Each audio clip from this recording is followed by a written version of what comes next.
இன்றைக்கி recipe crispy veg fry எப்படி பண்ணலாங்கிறத பார்க்கலாம். வெஜ் ஃப்ரைஸ்க்கு மிக்ஸ்டு வெஜிடபிள்ஸ் எல்லாம் நீளமாக கட் பண்ணி வச்சுக்கணும். 10 பீன்ஸு, ஒரு கேரட்டு, ஒரு பஜ்ஜி மிளகா, பொடலங்காய் ஒரு சின்ன சைஸு எல்லாம் கட் பண்ணி ஒரு பவுலில் சேர்த்துக்கலாம். ஒரு கப் முட்டைக்கோஸ் நீளமாக நறுக்கியிருக்கேன். ஒரு பெரிய வெங்காயம்,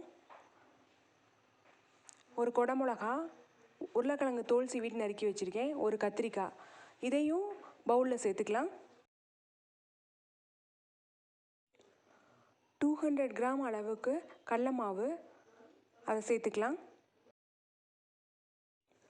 கார்ன்ஃப்ளவர் மாவு, சோள மாவு 50 கிராம், அதையும் சேர்த்துக்கலாம்.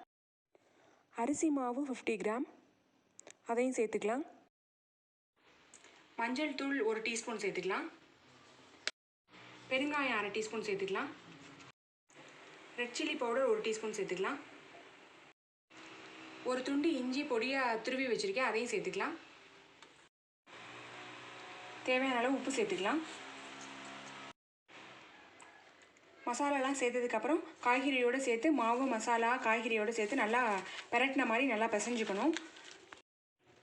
ரொம்ப அழுத்தி பிசையக்கூடாது. மிக்ஸ்டு வெஜிடபிள்ஸ் சேர்த்து 1 kg நான் எடுத்துகிட்ருக்கேன். அதுக்கு 200 கிராம் அளவுக்கு கடல மாவு நம்ம சேர்த்துக்கணும். மாவில் கடல மாவோட அளவு கொஞ்சம் அதிகமாக இருக்குது. மாவோடு சேர்த்து காய்கறியும் சேர்த்து நல்லா மிக்ஸ் பண்ணியாச்சு. ஒரு 1/4 டம்ளர் தண்ணி தெளித்து இதை ஃபைனலாக பிசைஞ்சிக்கலாம். லைட்டாக உருட்டி போடுற அளவுக்கு நம்மளுக்கு வரணும். தண்ணி சேர்த்து நல்லா பிசைஞ்சாச்சு. இப்போ எண்ணெயில் பொரித்து எடுத்துடலாம்.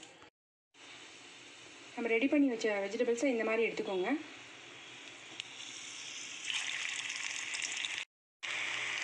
எண்ணெய் காஞ்சதும் அதில் சேர்த்துக்கலாம்.